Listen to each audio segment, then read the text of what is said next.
Okay, let's look at creating a tank for under the eaves of your residential project. This tank will be a fully adjustable tank. Every instance of the tank, you'll be able to adjust it for the depth of the tank, e.g. out from the wall, the length of the tank and the height of the tank. It will also have a formula in there to tell you how much water it contains. We can simply create this tank in a generic family. We don't have to create it in a plumbing family, and materials can be associated with it when we're in the project. So let's have a look at creating this as a generic family. New, and then family, and we'll scroll down to generic. Right there. Doesn't have to be one of the based ones, just generic model will be fine. And we're presented immediately with the plan view looking down from above. The reference level means the level that you'll be putting it in the model. And naturally, the intersection of these two reference planes within this family template, right there at that point, is where the tank will be placed when you are placing your cursor in your project. So whatever part of the tank lives at that point there is where your cursor will be when you place the tank. So we'll build the tank this side of that reference plane, imagining this is, say, the wall. So we've got to put in a few reference planes first. One of those reference planes will be the depth of the tank, i.e. basically out from the wall. And then we will place a reference plane out wide here, and another one out there to that point there. Then one's closer in. You don't have to make them any special distance apart at this point. If we go to the front view now, you don't see anything, just simply press ZA and you'll see the lot. Another reference plane is placed in here for the height. And now we've got all those reference planes placed, although there is one more to place, and that's halfway between this one and that one. So we'll go reference plane again, and we'll put one in halfway across there. So there are our two original reference planes, and this one, that one, that one, that one, and that one were the ones we placed in plan view, and in front view we placed this one. So let's start putting a few dimensions in now to drive those reference planes. So up here to the dimensions tool, and we will be locking that one up there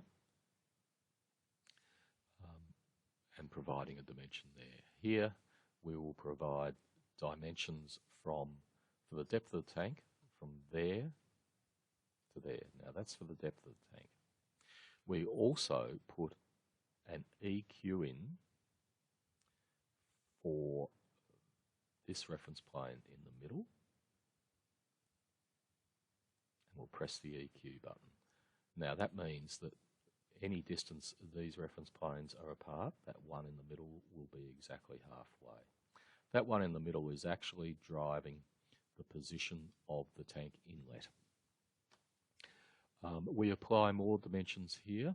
We'll start with this center one here. We apply an EQ across those three there, hit the EQ. Then we apply one from one end to the other, not clicking on the center one, and that will be what's called our straight face edge.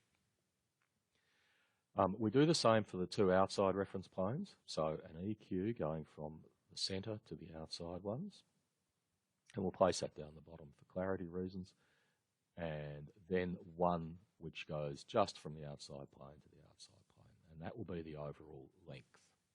So we've got our dimensions all set up, and now we go to putting in our property parameters.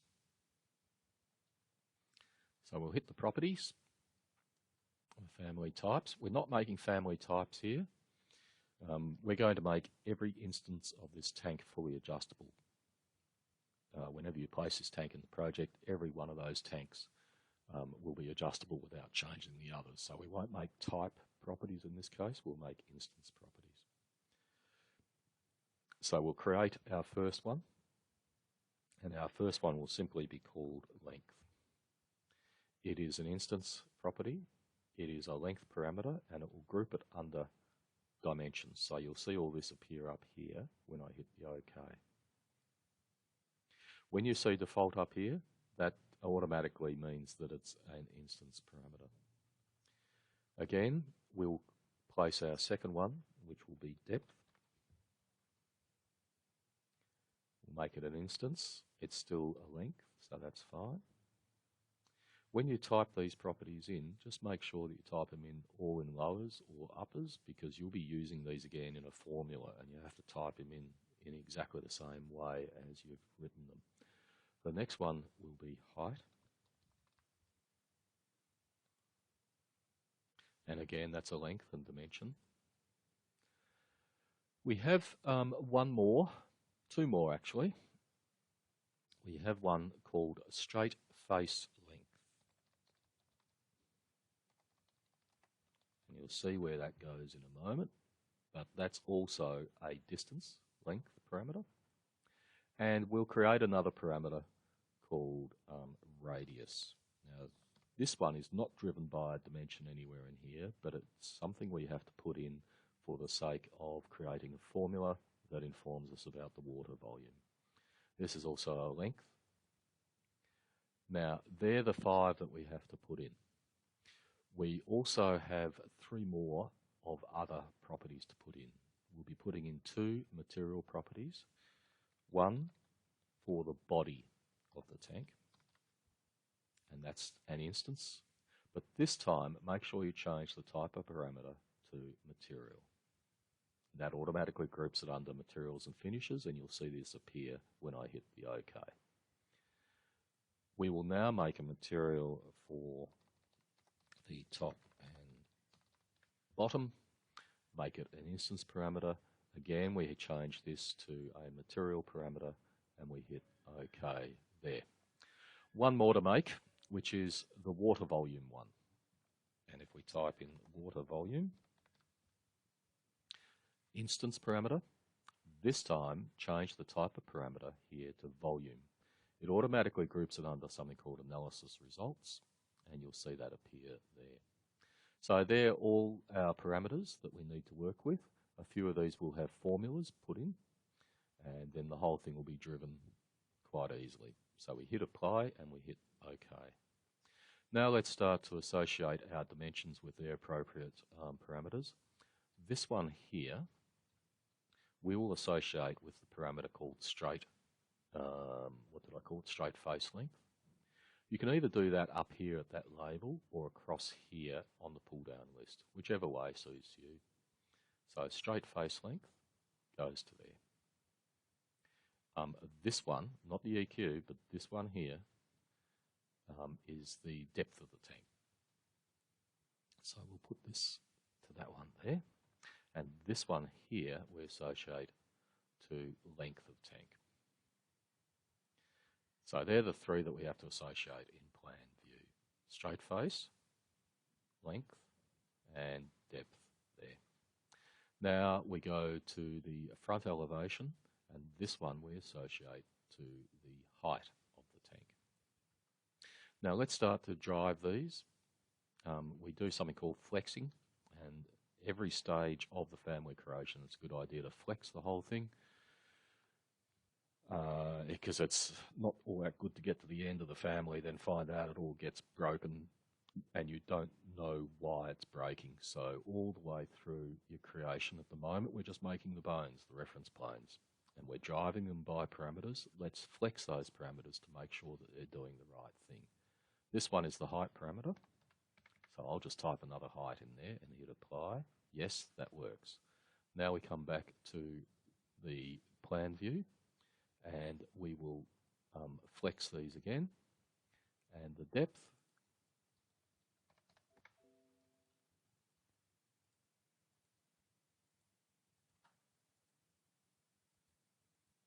having trouble clicking in here.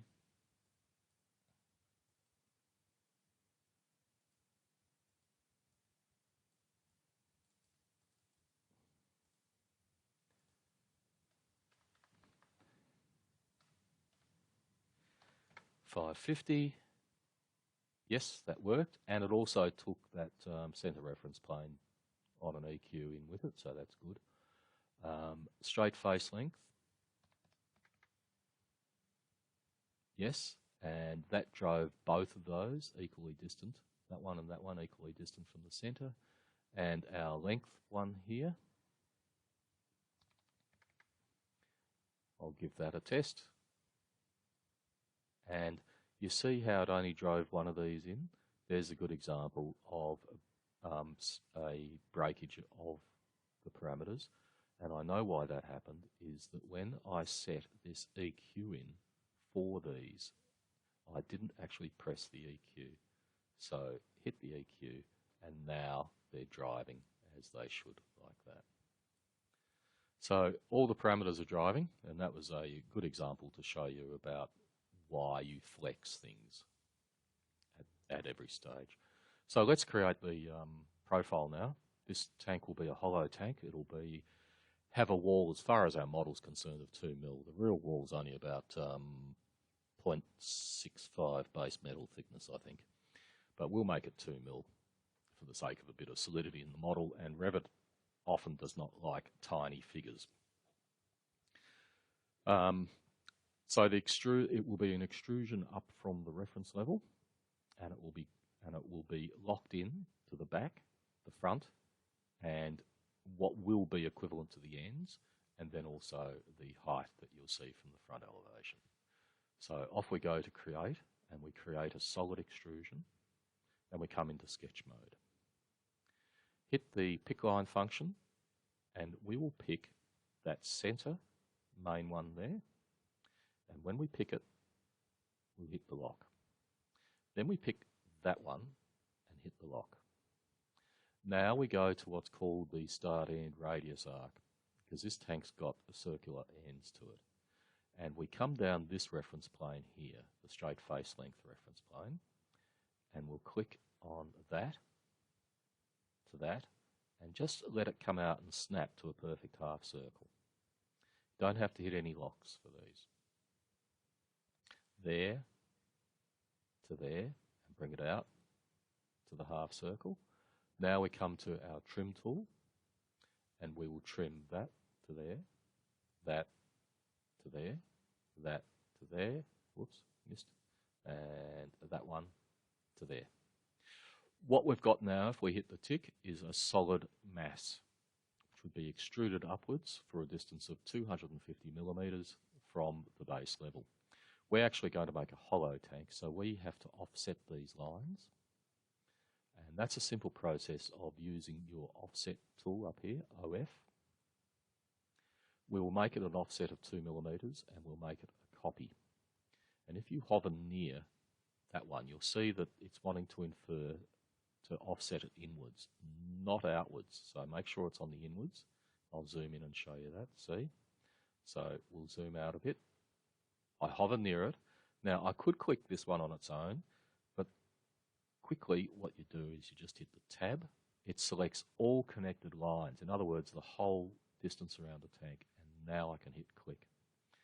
I've offset that outside line 2 millimeters in, and I've essentially created a hollow tank with a 2 mil extrusion coming up. So I'll hit the tick now, and I've created a hollow tank. Again, in 3D view, press ZA to show, and a bit of an orbit around. I'll change it to shaded to see it more clearly. There we are, there. Let us make sure that this is now locked in. The first thing we have to do is get the height of it locked to this reference plane. And that way it'll be driven by the height. So the best tool to use here is align, and you come up to this reference plane and you say to this reference plane, I want to align the top of this extrusion, and hit the lock. Now I could go to the type properties to flex this, or I could just move this up and down and see how the extrusion's traveling with it. I might turn it to shaded so you see. There we are. See how that's being driven up and down. So that's all locked, which is good. And we'll just go to the floor level now to make sure that everything's driving as it should as well.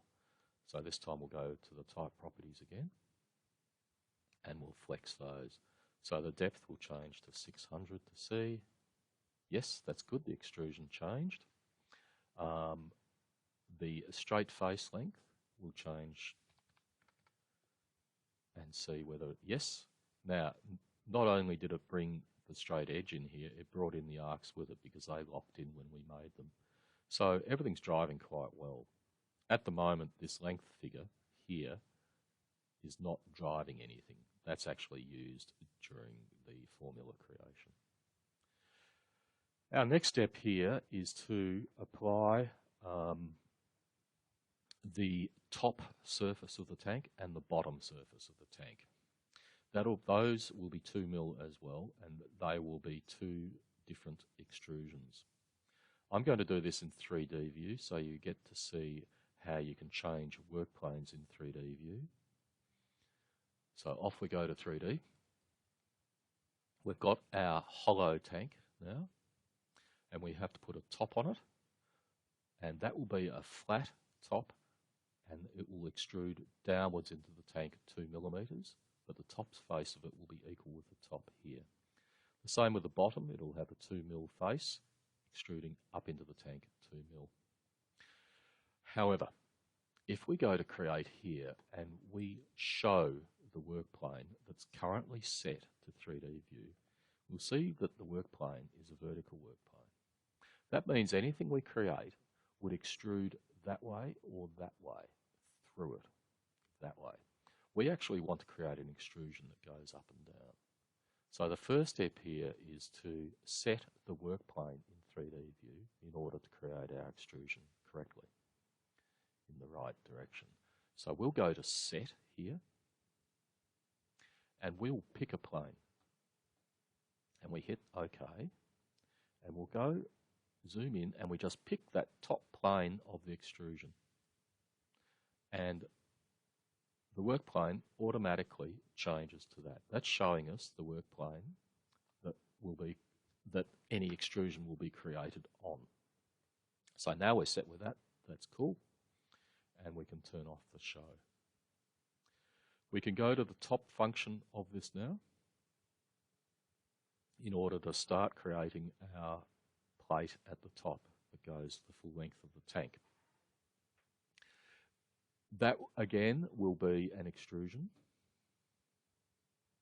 We don't have to worry about the length of the extrusion at this stage, nor the materials. We're not working with materials in this family at all. We'll wait until we get back into the project environment with the family to associate any materials we have in the project, like our lysart materials, to the tank. I will pick the lines here, and I zoom right in. Notice I've got it on thin lines here. If I went to thick lines, I can't see those 2 separate lines. So I work with thin lines with something like this, and I click the start of that end arc, and I hit the lock. Then I click this long face here. Notice I'm doing it on the inside of that extrusion. I'll click that, but I don't hit that lock. That will over-constrain the sketch. We come down to this length, this end of the tank, and we click the inside line again, and we hit that lock there. Don't worry about the tangent locks, we don't need those on. And then we come down here, and we click that one and not hit that lock. Our extrusion is now created on the top face of this surface here. We'll click OK, and if we move the model around, we'll see that what we've created is sitting on the inside face of the body of the tank, and it's 250 millimeters in height. So if we look at the front of the tank like this, that's how we see it. Of course it was 250 millimeters because the default was 250. The extrusion start was 0 from the work plane. And remember, we set the work plane to the top of the body of the tank. So if we make this -2, down it drops into the tank. And the best way to see that is now go to wireframe, have a look at the front of the tank and zoom in. And there's our extrusion that we just made at the top, going from the work plane to -2 down from it. And I'd locked it all the way around, well, not on the long face, but on the arcs at the end. So now we do the same for the bottom. Again, we will be choosing, I wonder whether shaded view helps here. Not necessarily. So I'll go to hidden line. Again, we've got to choose, change our work plane now for that bottom face. So if we show, that was the work plane we'd set at the top of the unit. Now we'll set a work plane for the bottom, because we're now working on the bottom face. So we will set, we will pick a plane, and then we'll zoom in and we'll pick this bottom plane of the extrusion. And if we zoom out, we'll see that the work plane now has changed to the bottom plane of the extrusion. And we can turn that off. If we now click on the bottom of the cube, we are looking at the very bottom of the cube. And again, we go into another extrusion creation for the bottom face of the tank. We will pick the lines again and we'll go through the same process. We pick one of the arcs, the inside face of the body, and we click that lock. We click that, but we don't click that lock there, nor the tangent locks. Up here at this end, we click this one here, and we click that lock. Then on the other side, we click that, but not that lock there. We should be able to finish it now. And if we orbit around, again, we'll see that we've got a 250mm extrusion going downwards from the work plane that we had set. So we simply change that to -2 to come back up inside the tank. And if we swap to wireframe down here, we'll see that that was the bottom extrusion. What I do want to do now, though, is flex this model to make sure that those extrusions that we made are following the rest of the tank if we made it longer. So here we'll change to hidden line, and we will do a bit of flexing here. It's essentially going to be this that will either break it or make it. So if we change that to 2500, and we'll see that that top extrusion has stuck to the body extrusion. If it hadn't, you'd see another arc here where it was left. And if we look underneath, yep, it's stuck as well. So that's great. Everything's working. The bottom extrusion and the top extrusion are locked to the body of the extrusion. So when we altered our length of the main tank, these bottom and top extrusions did follow. So everything's working well. The next stage in this is to make the void for the inlet, the water inlet. Those voids are normally about 300mm wide and sit down one end for downpipes or other pipes to feed into, and often there's a leaf filter on top. So let's look at making that void now. We'll go to the top view. It's often good to make this sort of thing all in 3D view. Sometimes you have to go back to a plan view to do something, but the 3D view is great because it doesn't have any cut plane to it. We can look at all the model all the way around it while we're working on it. One thing we don't see here, though, and one thing we will need here, is the reference planes. So for the sake of putting this void in, we will have to go to the reference level. Now, the other thing we have to do here is that this reference level at the moment, it has a cut plane, and the cut plane at the moment is halfway up the tank. And we can prove that by not seeing the top surface we just put on. And if we look at the view range, our cut plane is 1200. So let's bring that up. Well, for the sake of this, we could bring it up to 4 meters. and hit apply. And now we see the top of the tank. That's easily done because I can click in here and there is our inside extrusion. There, I'll turn to hidden line there. There we are. See, I turned select by face on, so I can just click anywhere in it. That's the inside extrusion, and that's the outside of the tank. So I've proven that we're looking at the top of the tank now, which is essential because we have to put a void in right there. So we create another void. Well, we create a void. We create a void extrusion. But we have to change the work plane for this void to be locked into this top surface here. So again, create. We show where the work plane is, and that work plane at the moment is down on the ground. So let's set that work plane. We will pick a plane, and we'll pick this inside plane. Now we're working on top of the tank, and we turn the show off. Now let's create a void extrusion. We come into sketch mode. We will choose the circle, and we will put the circle right at the intersection of those two reference planes. We'll take it out and we'll type in 150 radius, and there's our circle, which will be a void. Now at the moment it's 250 mil, that's fine, we can adjust that later. We do though have to lock this to that center of the reference plane. So if we click on it, on the circle, we can see that we can select center mark visible. If we click on that, we'll find that there's the center mark.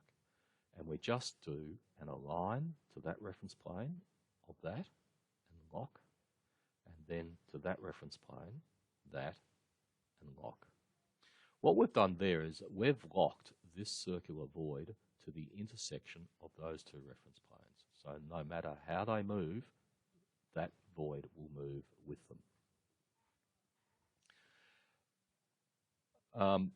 Now we're set there. We can hit the OK. And we've got our void there. And in 3D view, there it is. And it's actually cut through it. You can see the bottom of the tank showing through there. So it automatically cut. Did it cut? Well, of course, it must have cut downwards.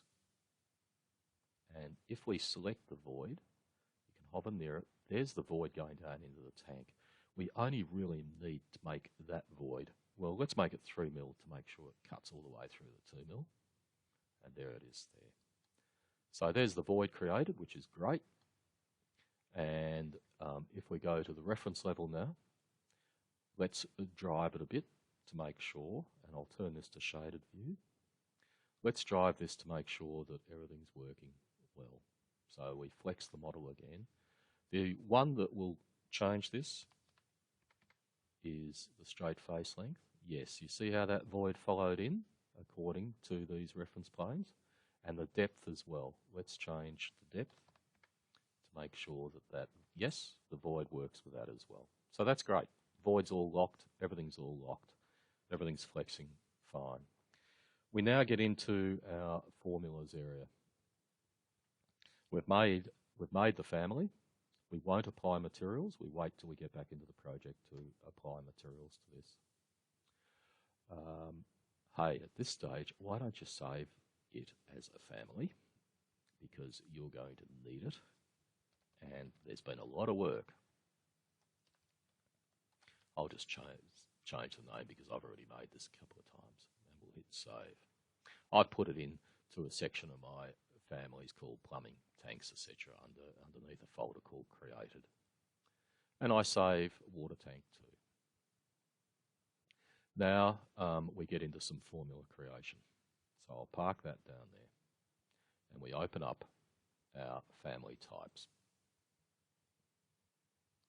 Now this section is going to require you to think about things carefully. but you'll see how all the formulas work. You have to put them into a certain syntax, which takes a bit of learning, but after a while, you get the idea. What we want to do, actually, I want to change that to the reference level so we can see what all these different dimensions were. And I'll change there we are. Now I'll go to the type properties.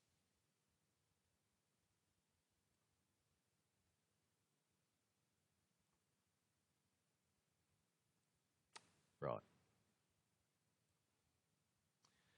Now, we will be putting a formula in for this to be controlled by that. So that's the only input that we'll put in the family. So the straight face length becomes a formula.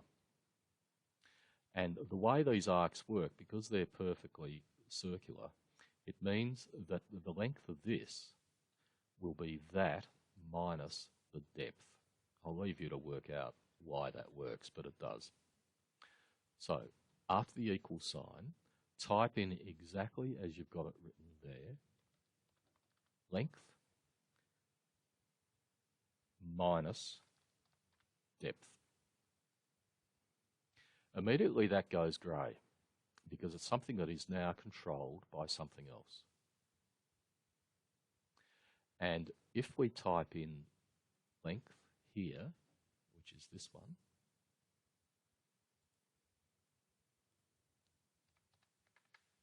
and hit apply, you'll see how now what happened was that we typed in 3500 to there, minus 550, and that equals the straight face length of 2950. Now the next formula to put in is the radius formula. And we're only putting this in to help us with the formula down here. It's sort of like a referencing formula without having a dimension attached to it. And it's going to be 0.5, and when you hit the times, it's the times on your keyboard. It's not the X on your alphanumeric, on your alpha keyboard. It's the times one.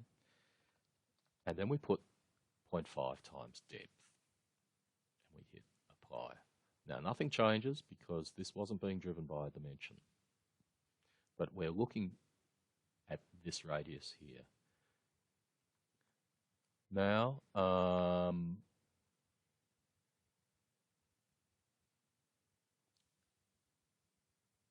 the length here is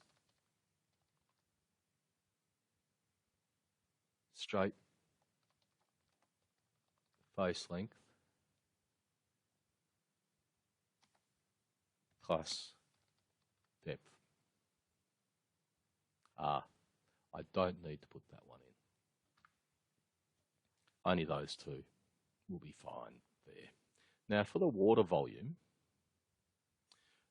this is quite a complicated little formula because with volume you're looking at, well, the volume of a cylinder is pi r squared times height. So we have to put that formula in a certain way for it to be read correctly. And the way to do that is open brackets, pi, pi, and then you do open bracket, close bracket after it. Then the times symbol, then we open bracket again and we type in radius, and then the little upwards caret symbol like that, and we go 2. That means radius squared, and we close that bracket, and then we type in again the times symbol, and we go height. And then we close the bracket. There's one whole little formula there. Right? That has basically calculated the area of those two ends. Put them together and they're a circle. So we're calculating the volume of a cylinder.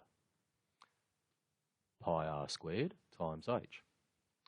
But now we have to add the area for the main body of the tank, which is basically well, it's a rectangular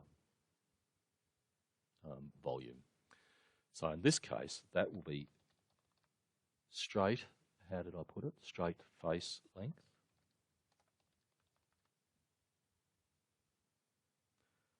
times depth times height. Normal volume calculation for a mass is length times depth times height.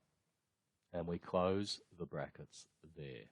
Now, if I've typed that incorrectly and I hit apply, all it does is space out the formula a bit, but I typed in the formula correctly. The water volume at the moment comes up with cubic meters. So we can go to the project units, in this case the family units, and we can change volume to litres here, and we change 2 decimal places to none, and we hit OK, and then OK. And if we come back here to the type properties, we'll find that that's in litres now. Now let's drive a few things to see whether this is working. A depth of 600. Hit apply, and you should see the litre amount go up, and that void also in the middle move accordingly, and there it all worked. Now the height as well, we'll take it up to 2100 and hit apply, and the literage has gone up as well. And also the length, we'll type in 3200, this time it will go down. Everything's working spot on. So as you go through that, look at that calculation and how you put that sort of stuff in. It's all available on the help button. The radius, I of course had to put this in as something to reference here to calculate the volume. And here we just simply made this conditional upon this minus depth, and that would drive the length here. It just means that we've got an overall length here when we put the family into the project. So everything's sorted. Look, you could even add a concrete slab underneath this in the family, which a lot of these tanks need. And we could turn that slab on and off on a visibility function.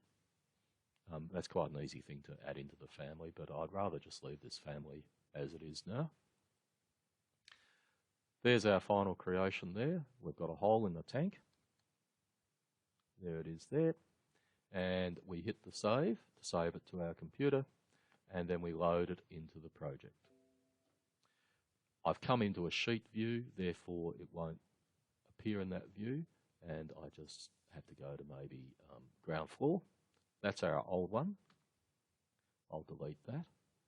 And I can either find my tank. I made it in generic model, so it'll be down here. There's water tank 2. That was my original, but this is water tank 2, what I just made with you. I'll drag it on. I'll place it in the project. You see now it's got the values. And you think, where's the void at the top? Well, remember your ground floor was, the cut plane was beneath that void. So if we go to site, there's the void there because we're looking down from above. In 3D view, there's our tank. And if we click on it, we can now adjust its depth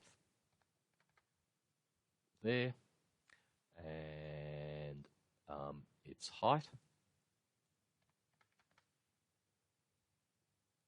there and its length there, like that. There is one way you could bust this family to a certain degree, and that is if you make the depth less than 300, what's going to happen to this void? I'll let you guys work that out. So there you have it. There's a fully parametric water tank for you to place, and you can apply materials now to this from your project. You would have to make a new material with